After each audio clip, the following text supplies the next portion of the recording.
자, 안녕하십니까. 오늘은 화학분석기사 챕터 3 화학물질의 특성 분석으로 시작을 해보려고 합니다. 자, 화학물질의 특성 분석 제1절이죠. 자, 1-1번에 화학 특성의 확인 및 분석을 하는 여러 가지 이론이 나와져 있는데요. 당연히 화합물을 가지고 있는 특성은 일단은 물리적인 특성을 먼저 쳐다볼 수 있게 되겠죠. 자, 물리적인 특성은 크게 5가지가 되겠습니다. 인장 특성, 굴곡 특성, 그리고 충격 특성, 마지막으로 압축과 마지막 인열 특성, 이렇게 5가지가 되겠습니다. 자, 이때 첫 번째 인장 특성에 대해서 먼저 알아볼 수 있도록 하죠. 자, 인장 특성이라는 것은 말 그대로 인장 하중을 설명하는 거죠. 자, 두 번째 니은이 중요합니다. 최대 하중을 시험편 원래 단면적으로 나눈 값을 기본적인 단위라고 이야기한다. 즉 단위 면적당 작용하는 하중, 무게를 저희는 인장 특성이다 라고 이야기를 하고요. 이러한 인장 특성을 나타내는 값으로서 인장 강도에 크게 2가지 개념을 이야기할 수 있는데, 첫 번째로는 항복점이 되겠습니다. 항복점이라는 것은 재료가 받는 최고점에서 나타나는 인장 강도를 나타내고요. 파단점이라는 것은 재료가 끊어지는 시점, 이제 쭉 잡아당기면 재료가 끊어지게 되겠죠. 그때 나타나는 인장 강도를 저희는 파단점이라고 부를 수 있겠다, 이렇게 되겠습니다. 그래서 첫 번째 인장 특성이었고요. 자, 두 번째 굴곡 특성에 대해서 알아볼 수 있도록 하겠습니다. 자, 굴곡 특성이라는 것은 바로 굴곡과 관련되어진, 즉 재료를 휘게 하는 굴곡력을 가했을 때 발생하는 바로 응력의 변화, 힘의 변화라고 생각하셔도 괜찮습니다. 바로 이렇게 나타나서 이러한 굴곡이 일어나는 정도를 굴곡 강도라고 표현하는데요. 굴곡력을 적용할 때 로드가 더 이상 증가하지 않는 최대 값을 이야기하는데, 사실은 굴곡 강도라는 이야기만큼이나 탄성률이라는 단어를 참 자주 사용하죠. 그래서 굴곡력 대 로드의 곡선상에서 초기 직선 구간의 기울기를 가지고 산출하는 값이다. 한마디로 굴곡 탄성률이 크면 클수록 훨씬 더 많이 휘어질 수 있는 특성을 가질 수가 있겠다, 이렇게 이야기하겠습니다.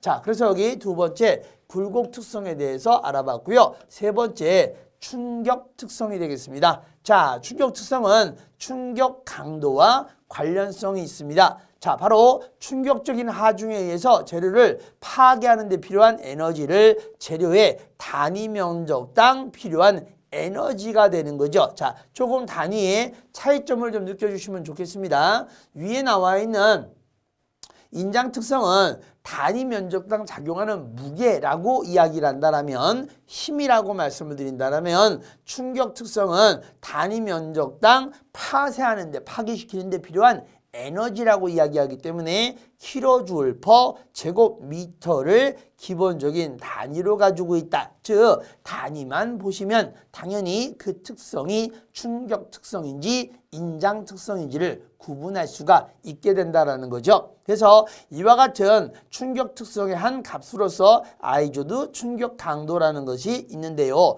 자, 시편의 중앙 부분에 라고 나왔는데, 뭐 시편, 시험편 다 괜찮습니다. 바로 시험편 혹은 시편의 중앙 부분에 흠집을 낸 후 수직으로 세워놓고 윗부분에서 충격을 가했을 때 파괴될 때 그 순간까지 소모된 에너지 값을 아이조드 충격 강도다라고 표현을 합니다. 자, 그래서 이러한 시편과 관련되어진, 시험편과 관련되어진 몇 가지 개념이 좀 더 들어가는데요. 이 개념이 바로 여기에 있는 압축 특성과 그리고 인열 특성이라고 이야기할 수 있겠습니다. 그래서 첫 번째 압축 특성은 압축 강도라는 단어로 쉽게 많이 표현하는데요. 압축에 의해 파괴될 때까지 시험 최대 하중을 시험편의 원단 면적으로 나눈 값이 되겠습니다. 그래서 단위는요, 왼쪽에 있는 인장 특성과 동일한, 그렇죠, 단위를 사용을 한다라는 것을 살펴보시면 되겠고요. 파괴되지 않는 경우에 규정 변형치에 대한 하중을 원단 면적으로 나눈 값으로 그대로 나타내도 관계없다라는 뜻이 되겠습니다. 자, 마지막으로 인열 특성이 되겠습니다.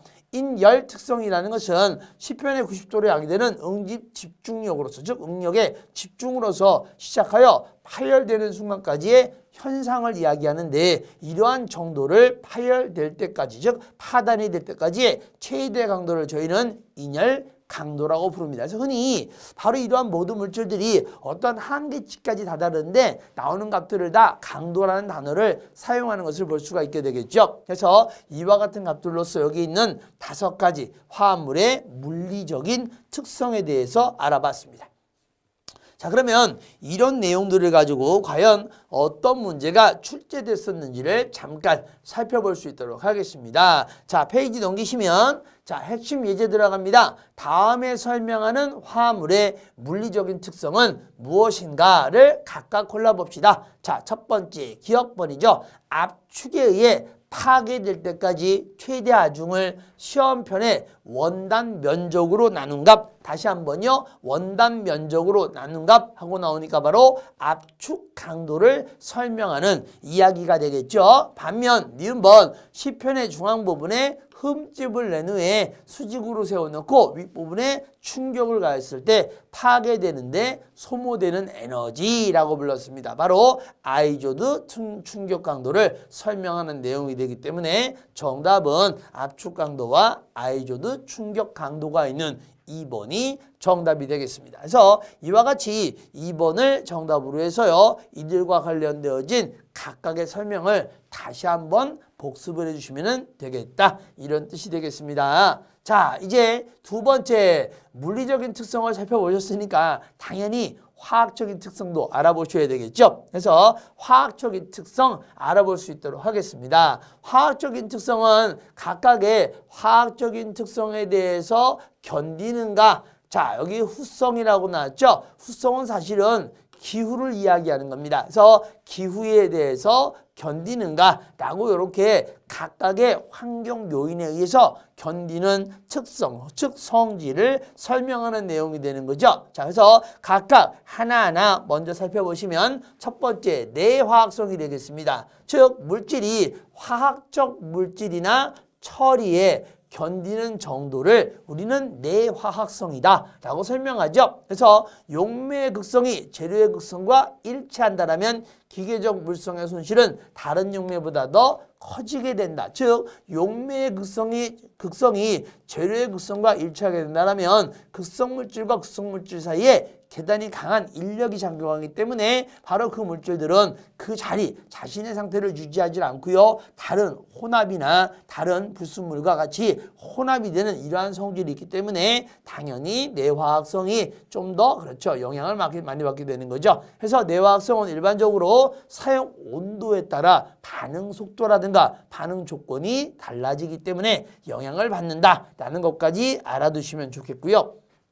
자, 두 번째 내후성 되겠습니다. 말씀드린 대로 내후성이라는 것은 바로 기능성 우분자가 옥외에서 사용될 경우에 바로 이거죠. 옥외에서 야외에서 사용될 경우에 바로 기후, 일광이라든가 비바람이라든가 등등등의 여러 가지 환경 요건에 견디는 성질을 내후성이라고 부릅니다. 그래서 측정 방법은 당연히 옥외에서였기 때문에 옥외 폭로 실험이라고 하죠. 옥외에서 일광이라든가 폭우 등의 자연 조건에 노출되었을 때 일정 시간이 경과한 이후에 그들 물성이라든가 최초 물성과의 변화된 정도를 나타내는 것을 바로 옥외 폭로 시험이라고 부르고요. 반면 인공 촉진 내후성 실험이라는 것은 이와 같이 외도 오미터법이라든가 자외선 시험 기법을 사용을 해서 실내에 있지만 야외에 있는 환경 조건과 비슷한 전체 조건을 만들어서 그 물질이 견디는 정도를 표현하는 것 역시 내후성의 한 종류가 되겠다.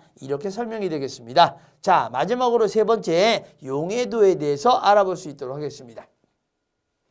자, 용해도라는 것 워낙에 간단한 내용이죠. 너무나 당연한 이야기. 물질이 용매에 녹는 정도로서 당연히 용해들은 용질과 용매 사이에 끼리끼리 즉 그들의 화학적 성질, 극성이 비슷한 정도일수록 쉽게 섞이는 정도가 있기 때문에 용해도가 증가합니다. 그래서 화학 구조라든가 분자 간 인력 자체가 그렇죠. 매우 강하거나 즉 화학 구조가 유사한 구조를 가지거나 분자 간 인력이 각각 더 강할수록 바로 그들의 용해도가 비례관계에 있다라는 것을 알 수가 있다. 이런 이야기죠. 그래서 친수성기인 수산기나 카복실기, 아미노기, 설폰기 등을 갖는 화합물들은 극성을 가지고 있기 때문에 극성용매에 매우 잘 녹고요. 소수성기인 알킬기나 페닐기 등은 바로 비극성이기 때문에 비극성용매에 매우 잘 녹는다라고 해서요. 가장 대표적인 비극성용매 사염화탄소 같은 것들이 있고요. 가장 극성을 가지고 있는 용매 하면은 기억하시죠? 당연히 물이 되겠습니다. 그래서 이러한 것들이 많이 있죠. 자, 고분자 물질은 일단 팽윤이 된 다음에 녹게 되겠고요. 가교 구조가 많을수록 당연히 가교 구조라는 것은 물질과 물질 사이에 다리 모양의 서로 잡아당기는 인력의 세기가 크면 클수록 다른 물질이 잡아당겨도 쉽게 그렇죠. 섞일 수가 없기 때문에 용해도가 떨어질 수밖에 없는 특성을 가지게 된다라는 것까지 이해를 해주시면 되겠네요. 자, 그래서 이와 같은 내용들이 물질이 가지는 화학적인 특성이 되겠습니다. 자, 이 내용을 가지고 페이지 넘겨서 핵심 예제 간단하게 알아보시겠습니다. 자, 문제 보죠. 다음 시험으로 측정되는 화합물의 화학적 특성은 무엇인가? 라고 나왔죠. 자, 옥외 폭로 시험이 얘가 나왔습니다. 재료가 옥외에서 일광, 폭우 등의 자연 조건에 노출되어 일정 시간이 경과한 후에 되는 변성의 물성과 최초 물성과의 비교하는 시험이다 라고 나왔습니다만은 실질적으로는 바로 여기 있는 옥외에서 일광이나 폭우 등의 자연에 노출된다는 것 자체가 바로 기후를 설명하는 내용이 되는 것이니까 당연히 이번에 내후성이 정답이 되겠다라는 것을 곧바로 선택을 해주시면 되겠습니다. 바로 이 외에도요. 인공 촉진 내후성을 실험하는 경우도 있었다는 것도 한 번 더 생각을 해주시면 좋을 것 같다라고 설명이 되겠네요. 자, 이렇게 해서요. 각각 물질이 가지는 특성, 물리적인 특성과 화학적인 특성을 알아봤고요. 자, 핵심 예제 이론 3번, 핵심 예제가 아니라 핵심 이론 3번 화합물의 열적 특성에 대해서 알아보겠습니다. 자, 열적 특성은 뭐 여러 가지를 들 수가 있는데요. 일단 각각의 용어가 조금은 복잡하게 되어져 있습니다. 첫 번째, 유리, 전이, 온도가 되겠습니다. 말 그대로 유리, 전이, 온도가 되기 때문에 유리, 글래스, 전이, 트랜지션, 그리고 온도, 템퍼레이처가 되겠죠. 그래서 흔히 이와 같이 TG 값이라고 나타내서 바로 글래스의 약자를 썼다라고 부릅니다. 그렇다면 유리전이라는 것은 무엇인가? 먼저 보죠. 자, 유리전이는 이와 같습니다. 바로 비정질 고분자나 준결정 고분자가 비결정 영역에서 점성이 있는 상태이거나 혹은 이와 같이 고무상의 상태에서 딱딱하고 상대적으로 깨지기 쉬운 상태로 바뀌게 되는 경우를 저희는 유리전이라고 이야기할 수가 있다. 그래서 이런 유리전이가 일어나는 온도 범위의 중간 지점을 즉 평균값을 유리전이 온도라고 이야기한다는 것. 즉 요거 잘 봐주셔야 됩니다. 유리전이 온도의 특성 즉 유리전이 온도라는 정의는요. 유리전이 현상이 일어나기 시작하는 온도가 아니라 유리전이가 일어나는 온도 범위의 중간 지점을 유리전이 온도라고 이야기를 하는 거죠. 그래서 전이가 일어나는 최초 온도와 전이 현상이 일어나는 최고의 온도의 그 합을 2로 나누면 중간값이 나오게 되겠죠. 그래서 이와 같은 값이 되겠습니다. 그래서 결정성을 늘리게 된다면 유리전이 온도가 주로 올라가게 되겠고요. 가소제를 첨가하거나 공중압에 의해서 반대로 떨어뜨릴 수도 있는 방법이 되겠죠. 일반적으로 가소제를 가하면 물질의 물성이 딱딱해지는 거에서 부드러워지는 성질로 분해가 되기 때문에 당연히 그렇죠. 이와 같은 유리전이 현상이 약하게 되는 것을 알 수가 있습니다. 라는 거죠. 자, 두 번째 비카트 연화 온도가 되겠습니다. 자, 비카트 연화 온도는 바로 연화가 되는 온도가 중요하죠. 즉 재료가 사용될 수 있는 최고 한계 온도를 사용하는 척도로서요. 일반 하중에서 임의의 양만큼 변형이 발생하는 온도가 되겠습니다. 즉 변형이 일어나는 온도가 되는데 이때 피카트 연화 온도는 어떻게 정의되는가 라고 봤더니 요거 보시죠. 첫 번째 하중과 그리고 승원 속도에 해당하는 각각 4종류의 시험 방법을 기준으로 정해져 있습니다. 그래서 이러한 시편에 즉 시험편의 표면에서 침상 입자가 1mm 정도 침투가 됐었을 때 우리는 그 침투가 됐다라는 뜻은 결국은 이미 양만큼 변형이 일어났기 때문에 이와 같은 시험편에 대해서 침상 입자가 들어갈 수밖에, 즉 침투가 일어날 수밖에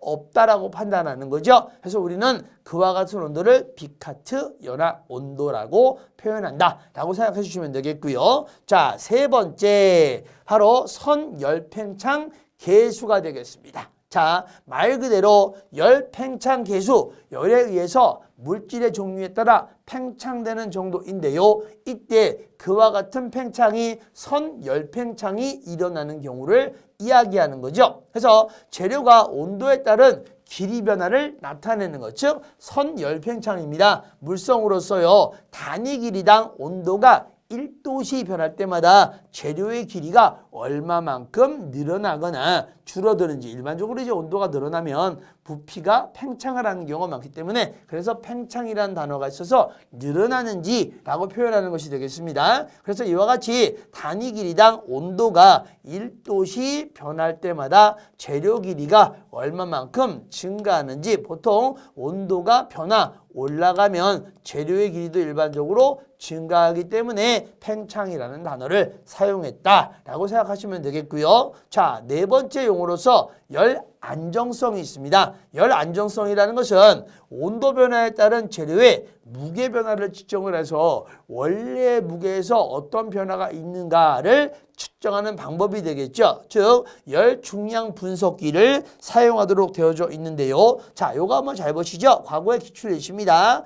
열 중량 분석기 해서 한글로 나와 있는 경우도 있습니다만은 TGA다라고 나와서요, 온도 변화에 따른 재료의 무게 변화를 측정하여 얻어지는 특성으로서 열 안정성이라는 단어를 사용한다. 그래서 똑같은 열과 관련되어 있지만 열 팽창 계수는 선 열 팽창 계수가 되겠고, 여기 있는 TGA는 바로 열 중량 분석기를 통해서 얻어지는 열 안정성의 측정예가 되겠습니다. 그래서 이러한 내용들을 가지고 전반적으로 열과 관련되어진 물질의 특성과 그들의 값들을 시험하는 방법을 알아봤습니다.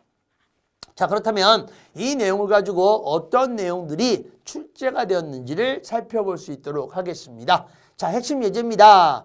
자, 온도 변화에 따른 재료의 무게 변화를 측정할 수 있는 분석 방법은 무엇인가? 자, 조금 전에 보신 거 기억하십니까? 온도 변화에 따라서 재료의 무게 변화를 측정할 수 있는 분석 방법, 바로 TGA라고 말씀을 드렸죠. 즉, TGA 열 중량 분석기를 사용한다라는 것이고요. MS 질량 분석기라든가 HPLC 고압, 그렇죠? 바로 액체 크로마토그래피가 되겠고요. 자, SEM이라고 나왔죠? 조금 낯선 단어가 나왔네요. 자, 원래 SEM은 요거 주사,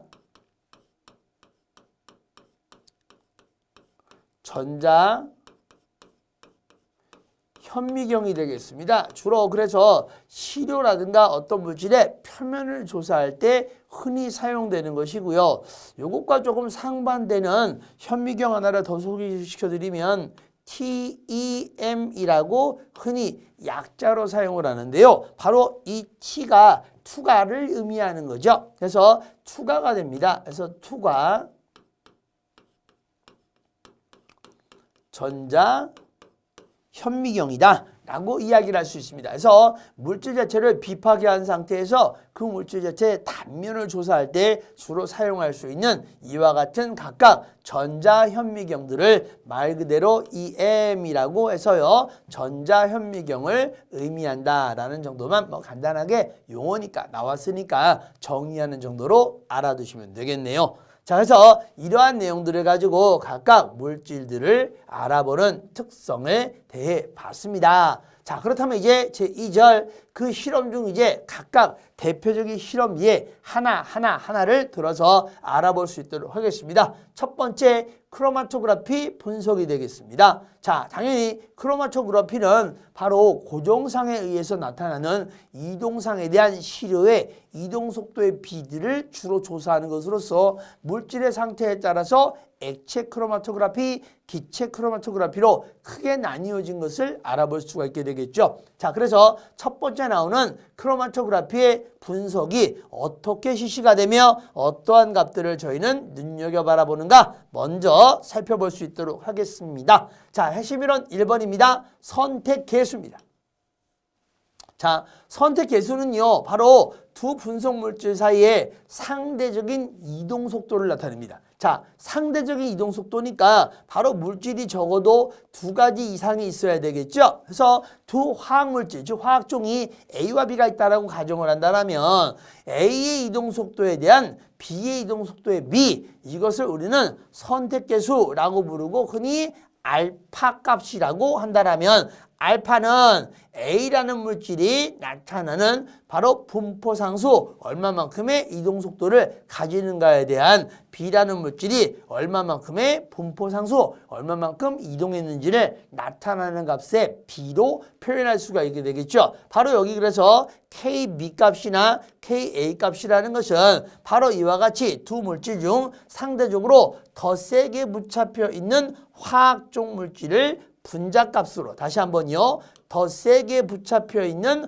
화학종 B를 분자값으로 더 약하게 붙잡혀 있는 물질을 바로 그렇죠. 여기 있는 분모값으로 하는데 간단한 이야기 되겠습니다. 당연히 더 세게 붙잡혀 있는 물질이 그렇죠. 분포상수가 당연히 더 약하게 붙잡혀 있는 물질의 분포상수보다 세게 잡혀 있다는 뜻은 그만큼 더 나아가지를 못했다는 뜻이 되기 때문에 언제나 늘 항상 각각 KB 값하고 KA 값을 비교해 주시면 당연히 KB 값이 KA 값보다 항상 어떻게 되어 있는 거죠? 크다라는 것을 알 수가 있기 때문에 당연히 여기 있는 알파 값, 즉 이와 같은 선택 인자는 언제나 늘 항상 1보다 큰 조건을 가지게 될 거다라는 것도 참고로 알아두시면 되겠습니다. 보통 이제 객관식에서 틀린 내용을 골라라 라고 이야기했을 때 알파가 1보다 크다라는 내용만큼이나 결국은 KA와 KB 값의 상대적인 크기를 분포상수의 값을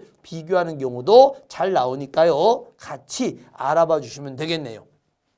자, 핵심 예제 볼까요? 예제 되겠습니다. 선택계수는 다음 중 무엇을 의미하는가 말하는가 라고 나왔죠. 즉, 두 분석 물질 간의 상대적인 이동 속도를 이야기한다더라. 예, 바로 맞는 내용이기 때문에 1번이 정답이 되겠다라고 바로 선택을 해주시면 되겠다. 이런 뜻입니다. 그래서 이러한 내용을 가지고 크로마토그래피를 가지고 이야기하는 가장 기본적인 지식에 대해서 알아봤고요. 자, 이 내용을 좀 더 자세하게 알아본다면 결론적으로 크로마토그래피에서는 각각의 시료마다 저마다 올라가는 정도가 즉 그렇죠. 시료가 전개되는 머무름 시간의 정도라든가 아니면 그렇죠. 전개가 되는 이동 속도가 차이가 있기 때문에 그들의 각 물질이 가지는 H값 즉 단 높이값과 컬럼 단수에 대한 관의 분리능을 각각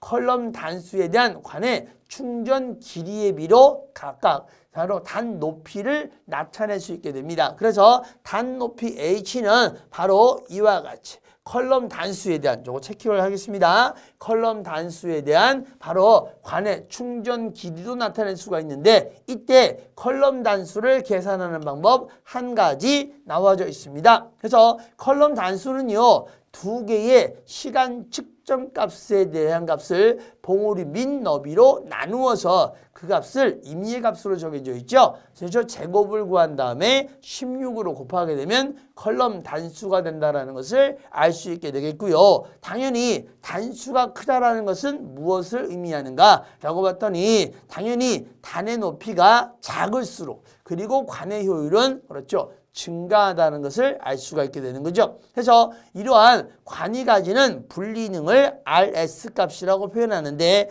RS 값을 구하는 방법으로서 바로 이와 같이 두 시료 A와 B가 있었을 때 A 시료의 봉우리 민너비와 B 시료의 봉우리 민너비의 합에 대한 각각 두 시료 A와 B가 가지는 각각의 머무름 시간의 차이를 2배로 곱해서 이와 같이 그들 값을 즉 두 개 시간의 측정값을 각각 그렇죠 빼서 그 값의 2배를 곱해서 표현한다. 이것이 바로 관의 분리능이 되겠고요. 일반적으로 이러한 관의 분리능은 그만큼 분별이 잘 된다는 것은 당연히 컬럼 단수가 많으면 많을수록 그렇죠 높으면 높을수록 더 증가하게 되는데 그 값에 정비례하는 것은 아니고요. 제곱근에 비례한다라는 정도로 이해를 해주시면 되겠습니다. 그래서 바로 여기 있는 TR 값 자체를 역으로 환산해 주시면은 TR 값 자체가 결국은 W의 제곱분의 TR의 제곱 곱하기 16은 N이 되니까요. TR의 제곱만 구하면은 요거는 16분의 NW의 제곱이 되겠죠. 그러므로 TR 값은 결국은 N의 루트 값, 즉 제곱분에 비례한다는 것을 알 수 있고요. 바로 분자에 해당하는 값이 TR 값이 되기 때문에 바로 이렇게 제곱근에 비례한다는 관계를 가볍게 정리해 볼 수도 있다. 이런 뜻이 되겠습니다. 자, 이러한 내용 가지고 실질적으로 어떤 식으로 문제를 풀도록 출제가 됐었는가 핵심 예제를 간단하게 살펴보시면 되겠습니다. 대단히 많은 해 동안 출제가 됐었기 때문에 이 내용만큼은 각 단계별로 계산하는 방식을 꼭 알아두시면 좋겠습니다. 자, 먼저 볼까요?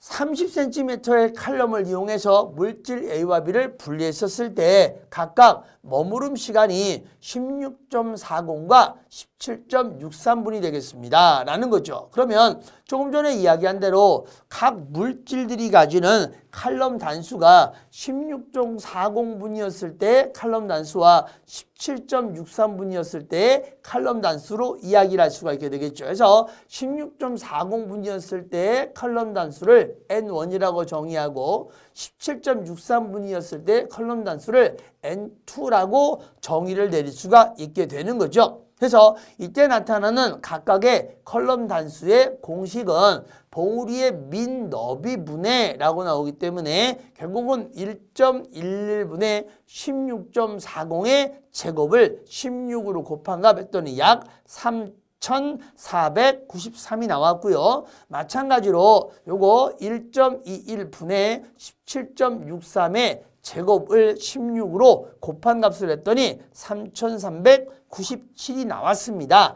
그래서 우리는 이 값들의 평균 값을 구해 보았더니 결국은 3.44 곱하기 10의 세제곱 즉 3,440분이 나왔다. 그래서 3,440이 나온 거죠. 그래서 이렇게 나온 3,440분을 칼럼의 길이 30cm. 이때 주의하세요. 단위가 센티미터 단위 그대로 사용을 하고 다시요. 시간에 대한 관계는 결국 분단위가 분모도 분단위, 분자도 분단위이기 때문에 그대로 분단위를 사용하시면 되겠습니다. 그래서 구한 각각의 단높이 H는요. 8.7 곱하기 10의 마이너스 세제곱이 나왔다는 것을 알 수 있게 된 거죠. 그래서 이와 같은 두 값 3.44 곱하기 10의 세제곱과 8.7 곱하기 10의 마이너스 세제곱이 있는 1번이 정답이 된다는 것을 기억해 주시면 되겠습니다. 자, 문항에 대한 풀이 과정을 반드시 기억을 하셔야 여기 있는 답을 빠르고 단시간 안에 계산해서 구할 수가 있게 되는 것이죠. 그래서 이와 같은 값들을 구하는 방법 반드시 꼭 알아놓으셔야 되겠고요. 자, 이와 같은 이제 연산 이용이 앞으로 좀 이제 자주 나오게 될 겁니다. 이 연산 이용과 함께 다시 응용된 문제에 다시 한번 살펴볼 수 있도록 하겠습니다. 자, 핵심 이론 3번인 거죠. 자, 띠 넓이에 관한 이론으로서 일명 반뒷모식이라는 식이 나와져 있습니다. 즉, 크로마토그래피 간의 그 효율을 나타내는 값으로서 단 높이를 구하는 또 다른 방법이 되겠죠. 그래서 단 높이에 해당하는 값은 바로 다중흐름 통로 개수 더하기 각각 이동상에 해당하는 선형속도분의 세로 확산 개수의 비를 각각 더해주게 되겠고요. 여기에다가 그 정지상에 대한 질량 이동 개수와 그 이동상 중에 대한 질량 이동계수 값을 구해서 바로 이동상의 선형속도와 곱한 후에 그 값들을 모두 더하면 역시 마찬가지로 단 높이 값이 나온다는 것을 알 수가 있습니다. 이때 정지상에 대한 질량 이동계수와 이동상 중에 질량 이동계수의 값을 그대로 더하는 것이 아니라 바로 이동상의 선형속도와 곱을 더해준다라는 거, 요거를 꼭 기억해 주셔야 됩니다. 그래서 이와 같은 공식을 통해서 우리는 바로 여기 있는 단높이에 영향을 주는 변수로서 각각 작용할 수 있는 것들이 공식상으로 좀 전에 얘기한 대로 각각을 다 기억을 한번 해보시면 되는 거죠. 그러니까 당연히 단높이에 이동을 주는 영향은 어디에 있겠습니까? 라고 말씀한다면 결국은 반뒷머식을 그대로 기억할 수밖에 없게 되는 거죠. 즉 h라는 값에 해당하는 값은요 하고 나왔더니 좀 전에 얘기한 다중통로항에다가요 각각의 값을 이렇게 u분의 b 더하기 r을 좀 내려 쓰겠습니다. 각각 cs U값과 그리고 cm U값을 이와 같이 더해 주었기 때문에 각각 이들 값 a, b 그렇죠. 여기 있는 cs, cm U값들이 다 이동에 영향을 주는 요인이 되지 않겠습니까? 그래서 당연히 다중통로항이다 라고 얘기할 수 있게 되겠고요. 당연히 u분의 b에 해당하는 값 바로 세로 확산항이다 라고 이야기할 수 있게 되겠고요. 마지막 정지상 그리고 이동상 그렇죠. 바로 각각의 질량 이동항들을 설명할 수가 있다. 그래서 각각에 해당하는 각각 존재하는 하나, 기역 부분, 둘, 니은 부분, 셋, 디귿 부분, 그리고 넷, 리을 부분으로 이렇게 네 가지가 영향을 준다라고 그대로 이해를 해주시면 되겠네요. 그렇죠? 그래서 이러한 내용들을 가지고 각각 어떤 식으로 저희는 이들을 얘기할 수 있겠는가 살펴보았더니요. 질문은 의외로 이랬습니다. 자, 반뒷머도시로부터 얻을 수 있는 가장 유용한 정보는 무엇이었습니까? 라고 나왔더니 실질적으로 저희는 뭘 구했었죠? 자, 실제 여기 값에서는 단의 높이를 구하는 과정에서 바로 이들이 이동상의 적절한 유속 정도가 어느 정도인지를 구하는 과정을 위에 있는 값들을 통해서 알아봤기 때문에 이동상의 적절한 유속, 즉 1번이 정답이 되는 것이고 온도라든가 머무름 시간이라든가 선택 개수라는 값은 결국은 반뒷머식과 관계가 없었기 때문에 결국 이와 같이 가장 유용한 정보로서는 이동상의 적절한 유속에 해당하는 값, 즉 다중흐름 통로계수라든가 이와 연관된 값들로 우리는 이러한 결론을 얻을 수가 있었다라는 것을 확인해 주시면 되겠습니다. 그래서 정답은 1번 이동상의 적절한 유속이 되겠습니다. 아무래도 이제 공식이 여러 가지가 좀 혼합돼 나오기 때문에 문제 하나하나를 풀 때는 실제로 그렇게 어렵게 안 느껴지십니다만은 이게 이제 모의고사 형태로 나온다거나 이 단원별로 한번 이렇게 한꺼번에 쭉 나오게 되면 조금 헷갈리실 때가 많아요. 그럴 때는 어떤 이 공식들을 연상을 했고 어떤 조건들을 거기에 요소에다가 집어넣었는지를 한눈에 한번 쫙 정리해 보시는 것도 굉장히 좋은 방법이다 라고 권해드리면서 핵심 이론 4번으로 넘어가 보겠습니다. 자, 핵심 이론 4번 지연인자와 머무르는 인자에 관련된 사항입니다. 아래 보는 바와 마찬가지로 이와 같이 크로마토그래피를 통해서 시료 1번과 시료 2번을 원점선에다가 스포팅을 해서요. 각각 이와 같이 용매가 즉 이동상에 따라 나타나는 바로 각각의 시료에 있는 몇몇 가지의 물질들 A나 B라고 가정하는 물질들이 시간에 따라 이동하는 거리를 나타냈다라는 거죠. 그래서 이와 같이 나타나는 거리에게 있어서 지연인자 RF 값이라는 것은 결론적으로 용매가 이동한 거리에 대해서 나타나는 각각의 시료가 이동한 거리, 뭐 DR, 각각의 DR 값 이런 식으로 나눌 수가 있게 되는 거죠. 그래서 이와 같이 DM분의 DR 값으로 간단하게 표현할 수가 있게 되겠고요. 만약 X축이 시간이라고 바뀌게 된다면 이들이 나타나는 각각에 있는 원점에서부터의 시간이라는 것을 그래서 여기다가 제가 여기다가 잘못했네요.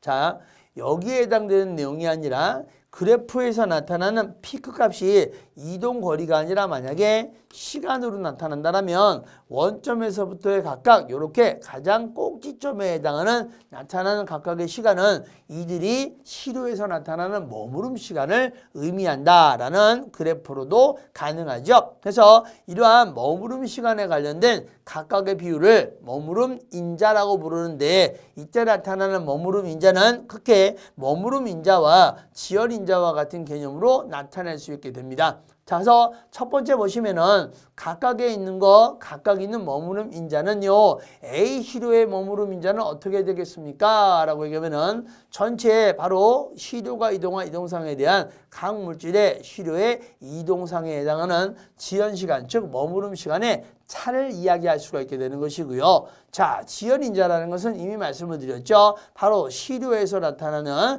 용매가 이동한 거리에 대해서 어떤 시료가 이동한 거리의 비로 나타낼 수가 있기 때문에 결론적으로 이 두 식을 저희는 연합을 해볼 수가 있다. 어떤 유도를 할 수가 있다라는 것을 통해서 결론 바로 요거죠. 맨 마지막 본입니다. 그래서 여기서 나타나는 머무름 인자를 각각 다시 한번 시간이 아닌 지연 인자에서 나타나는 그들의 이동 거리로 환산을 해본다라면 우리는 각각의 이동 거리를요 바로 이와 같이 용매가 이동한 거리에서 시료가 이동한 거리를 뺀 값을 용매가 이동한 거리로 나눈 값과 같은 값이 된다는 것을 알 수가 있습니다 라는 거죠.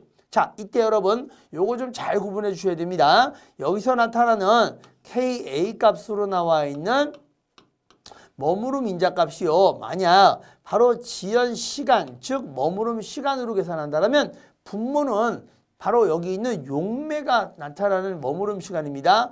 용매의 머무름 시간에서 시료의 머무름 시간과 용매의 머무름 시간의 차를 구하는 거죠. 당연히 용매는 제일 먼저 나갔으니까 머무름 시간이 제일 짧을 거 아니겠어요? 그래서 이와 같이 나타내거나 바로 이와 같은 그렇죠. 각각 시료가 가지고 있는 머무름 인자는 그 시료의 이동거리에 대한 바로 용매의 이동거리 마이너스 시료의 이동거리의 차가 되겠습니다. 다시요. 시간으로 나타냈을 때는 분모가 용매고요. 이동 거리로 나타냈을 때는 분모가 바로 물질 시료라는 것을 꼭 기억해 주셔야 되겠습니다. 그래서 이와 같은 값들을 좀 더 변형을 해서 나타내 보았더니 이것은 지연인자와도 밀접한 관계가 있어서 지연인자 값을 다시 한번 대입을 했더니 결론적으로 각각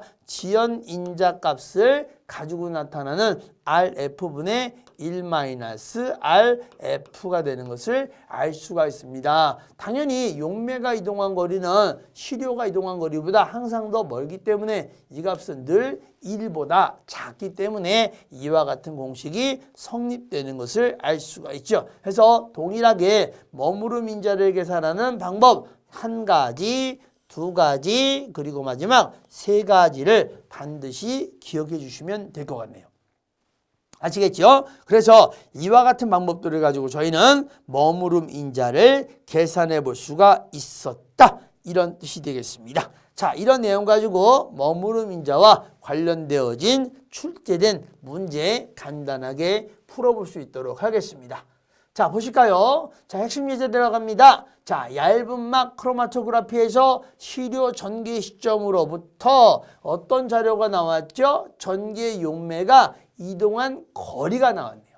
그죠? 자, 첫 번째 용매가 이동한 거리가 나왔습니다. 라고 나왔으니까 여기서는 바로 DM 값을 의미하는 것이고 자, 용질 A가 이동한 거리가 나왔습니다. 다시 한번 DR 값이라고 혹은 DA 값이라고 쓰시면 되는 거죠. 그래서 바로 여기서는 그냥 즉각적으로 기본 공식을 가지고 쫓아가 주시면 되겠다라는 거죠. 그러면 당연히 7분의 4.5라고 나오기 때문에 즉 7cm분의 4.5cm가 되기 때문에 이 값은 약 0.64에 해당하는 2번이 정답이라는 것을 바로 해결할 수가 있게 된다. 그래서 이와 같은 값들을 각각 구해볼 수가 있었다라는 게 여기 나와 있는 전체 문항의 그렇죠. 답변이 되겠습니다. 그래서 이와 같은 값들로서 그들을 알아볼 수가 있게 된다는 거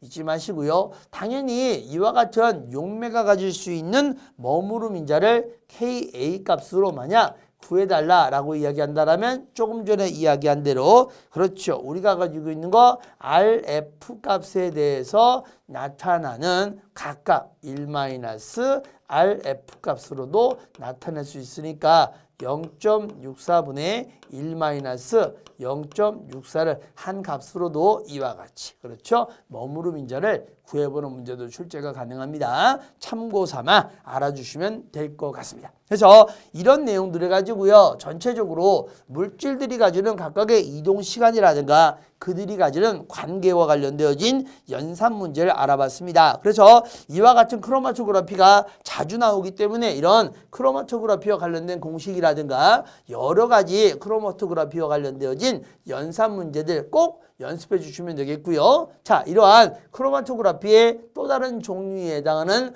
평면 크로마토그래피의 종류에 대해서 잠깐만 소개를 해보죠. 첫 번째, 얇은 막 크로마토그래피, 틴 로이어 크로마토그래피의 약자가 되기 때문에 TLC라고도 흔히 부르죠. 그래서 유리 플라스틱 또는 금속을 사용을 해서 그 표면에 아주 얇게 그렇죠. 얇은 층으로 물질을 도포시켜서 사용하는 크로마토그래피법이 되겠습니다. 장점, 분석이 신속하고요. 좋은 분리능을 가지고 있으며 심지어 감도도 좋습니다. 자, 동시에 병렬 분석이 가능하고요. 판 위에 시료의 모든 성분이 확실하게 나타난다는 것 자체가 바로 뭐죠? 바로 여기 있는 감도가 좋다라는 이야기와 모든 성분이 확실하게 나타나는 뜻은 거의 비슷한 뜻이 되는 거죠. 그래서 이러한 HPLC 분리 방법의 최적 조건을 얻는데 주로 사용을 해서 먼저 선실험을 할 때 주로 많이 사용을 하고요. 이러한 실험을 통해서 특수 시약들로 전기판 위에 화학종의 위치를 알아내는데도 굉장히 유효하다라는 것이 있고요. 워낙에 이제 단순한 나머지 크로마토그래피,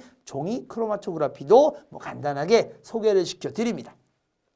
다음 문제 한번 풀어볼까요? 핵심 예제입니다. 얇은 막 크로마토그래피에 대한 설명으로 틀린 것은 무엇인가요? 라고 나왔죠. 자, 관액체 크로마토그래피의 분리 작업에 최적 조건을 찾는데 도움을 준다. 올바른 이야기 되겠습니다. 당연히 제약산업에서 생산품의 순도 판별에 빠르니까 당연히 경제적으로도 그 성능이 매우 좋겠죠. 이때 TLC, 틴 로이어 크로마토그래피, 얇은 막 크로마토그래피는 액체 크로마토그래피는 자, 물질의 분리는 가능하나 회수는 불가능하며 일반적으로 감도가 뭐라 그랬죠? 높다라고 설명을 드렸습니다. 그렇기 때문에 3번은 틀린 내용 되겠고요. 마지막 4번 분리된 화학종의 위치를 확인하는 시약이 매우 다양하다는 점을 가지고 있다까지 기억해 주시면 틀린 보기를 골라라. 그러므로 정답은 3번이 되겠습니다.